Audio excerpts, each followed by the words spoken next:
ராதே கிருஷ்ணா, எல்லாருக்கும் நமஸ்காரம். இன்றைக்கி நம்ம ஈவினிங் ஸ்நாக்ஸ் ஓமப்பொடி. அதுக்கு நான் என்ன அளவு போட்டிருந்தேன்னா, ரெண்டு ரெண்டு டம்ளர் கடலை மாவுன்னா 1 டம்ளர் அரிசி மாவு போட்டுட்டு ஓமத்தை நல்லா ஊற வச்சுட்டு அதை மிக்சியில் போட்டு அரைச்சிட்டு கொஞ்சம் வடிகட்டி அந்த சாரை போட்டுருங்க. அப்புறம் உங்களுக்கு இன்னும் அதோடய போகிறோம் அப்படின்னா விட்டுடுங்க. அப்படி இல்லைன்னா இன்னும் கொஞ்சம் காரம் வேணும்னா கொஞ்சம் மிளகா அப்படியும் ஆட் பண்ணிக்கலாம். ஆட் பண்ணிவிட்டு பெருங்காயம் போட்டு கொஞ்சம் நிறைய எண்ணெயோ வெண்ணெயோ ஏதாவது காய்ச்சி நல்லா விடணும். அதில் விட்டுட்டேன்னா அவ்வளோதான், அச்சில் போட்டு பிழிஞ்சு எடுக்க வேண்டியது தான். ரொம்ப கிறிஸ்பாக ரொம்ப நல்லா பண்ணியிருக்காங்க.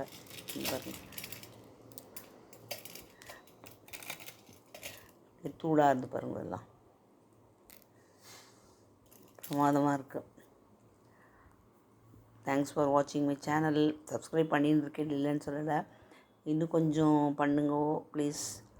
தேங்க்ஸ் ஃபார் வாட்சிங் my channel. Subscribe me. Radhe Krishna, நமஸ்காரம். தொடரும்.